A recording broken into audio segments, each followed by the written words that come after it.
Hi, I'm Michael Brown from Rescue TV, and we're in the beauty bubble once again. And I have the fabulous Kirstie Clements, former editor, also author, and just journalist at large. How are we, Kirstie? Beauty junkie. I'm very good. Well, speaking of beauty junkie, I think I said bring a few products in so we can have a chat, and look what we've got. We've got two massive bags. I think you're a makeup artist, secretly. And I do use all of that stuff almost daily, yeah. So what do we have in here, man? We've got, I mean, look at that pigment. Like, that's amazing. It's gorgeous. Well, it's a cream blush. Yeah. I mean, I just love makeup. I've always loved makeup. So we're going to get along well. Yeah. And I do spend half an hour every morning, you know, with the magnifying mirror, and I just really enjoy the process. Yeah. So I swap it up. Sometimes I use powder blush, sometimes I use cream blush. That's what. So that's a good thing to say. So most people find it a chore, but you actually enjoy it, so it's great. And if I can find a new product to introduce into my regime, then I will. You will? I'm the person who uses eyelid primer. I think we're talking a lot longer than normal. So I can see highlighters in here, obviously lots of colour.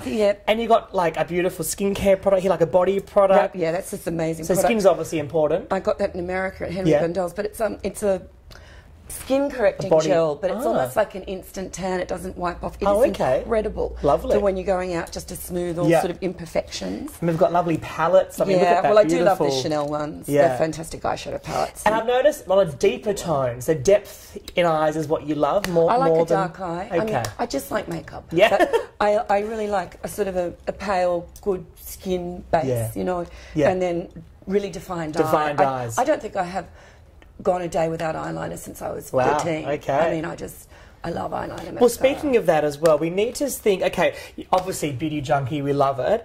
If you could not live without, you know, 3 products, what would those 3 products be, do you think? Like, what would always be in your bag?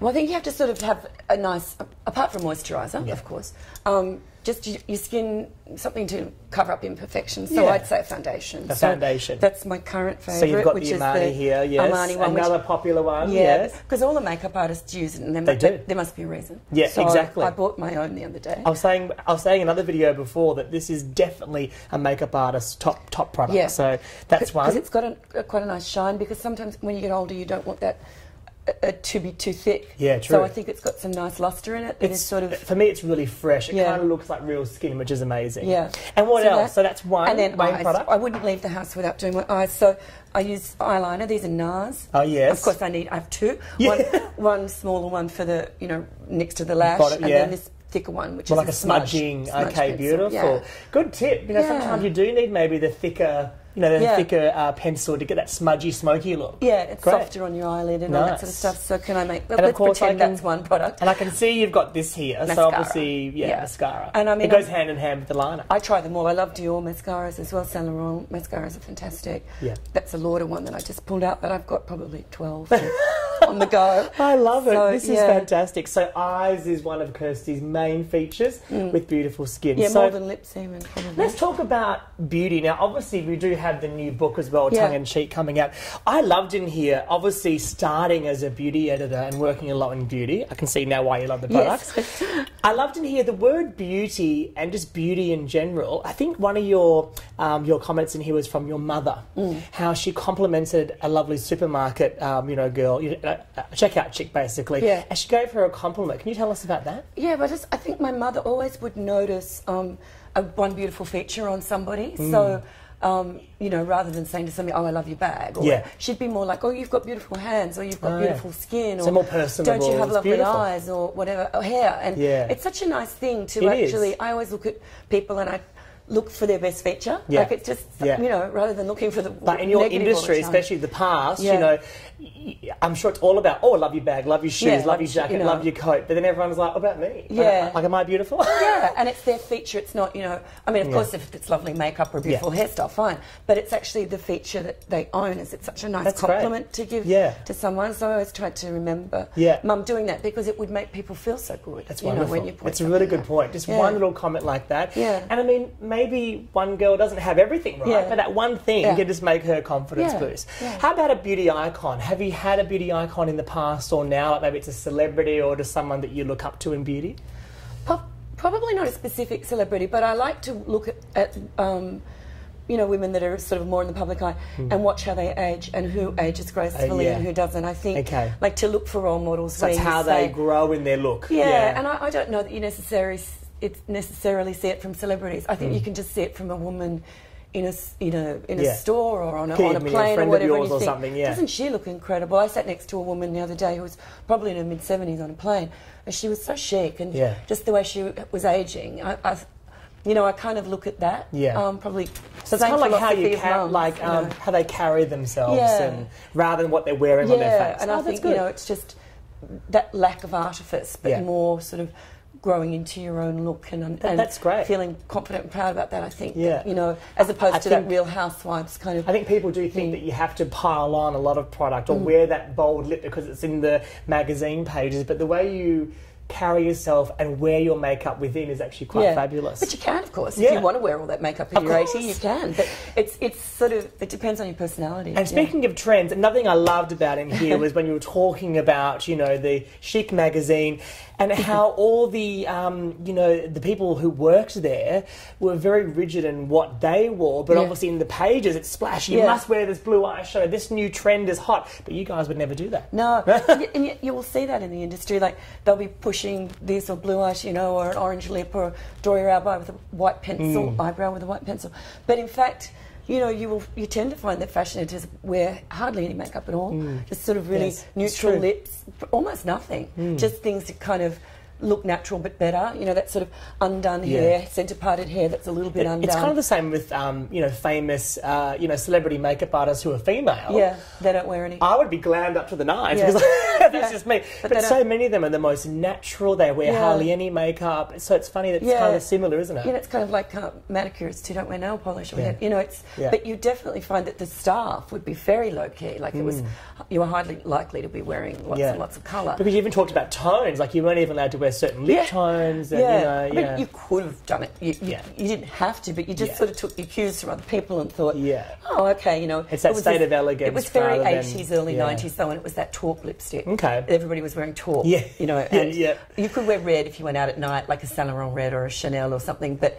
you just kind of picked up that that's what the fashion... Because the fashion editors really led the beauty editors as well. True, they would. Because it kind of filters down, doesn't it? And it's like trends in general. fragrance you wore and everything was it was quite rigid. Amazing.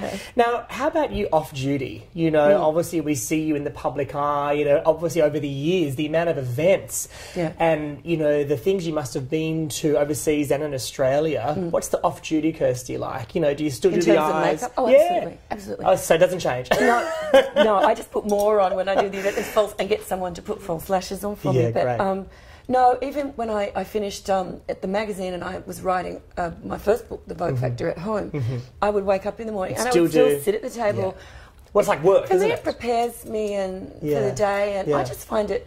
I know it's like a happy place to putting on makeup. It's just... That's great. It makes me happy. Yeah. And that the idea of... But it should, it shouldn't be there, I have to put this on, or I'm going to cover this. It shouldn't be about that. It should be like, I like feeling like this. I have this emotion. I wouldn't go to the letterbox. Yeah. Now, what's one thing I want to ask you with all the years of experience? What's the craziest beauty, maybe trend or idea or treatment that you've heard about or seen over the years? Anything a bit crazy we can talk about? I mean, over the years, when I was a beauty editor, there was a lot of things that were sort of designed to... Or like staying beauty, like, or anti-cellulite things and things where you'd actually go in and they say, we're going to insert, 12-inch needles under your skin and things like that. Yeah. And it took... I had to make a conscious decision then that you really have to judge the practitioner and say, really, is cellulite that bad? Do I hate myself that much that I'm going to stick 12-inch needles under my skin? And, the word needles has already lost me out. I think some of that liposuction weight loss stuff was much more about preying on people's insecurities and, of course, putting money into...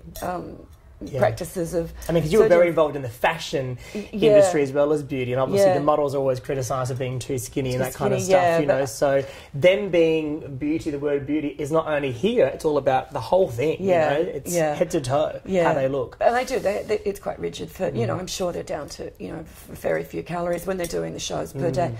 it's grueling to stay that size. I would suggest. How they even get energy to walk down the catwalk if they're not eating anything. I think by the end they're exhausted. I think they go home to mum, a lot of them hopefully, and eat 3 square meals a day, because that catwalk month is insane for them. Yeah, but you'll find also models don't wear much makeup. No, most of them have fabulous bone structure and skin, and half of them are 12 these days anyway. Yeah, but it's only people like Dita Von Teese that you see and that kind of perfectly made up all the time. But most models are just amazing. They don't even wear fragrance, come to think of it. Yeah, well, actually, I was just about to ask you, with all the obviously makeup talk, we know you're a beauty junkie. You love colour, you love product, you love eyes. How about fragrance? Like, do you have one signature fragrance? Same thing. I use a different fragrance every day. I thought you were going to say that. Yeah, I've probably got 100. And I've went through trends. Is this the mood you're in? Yeah.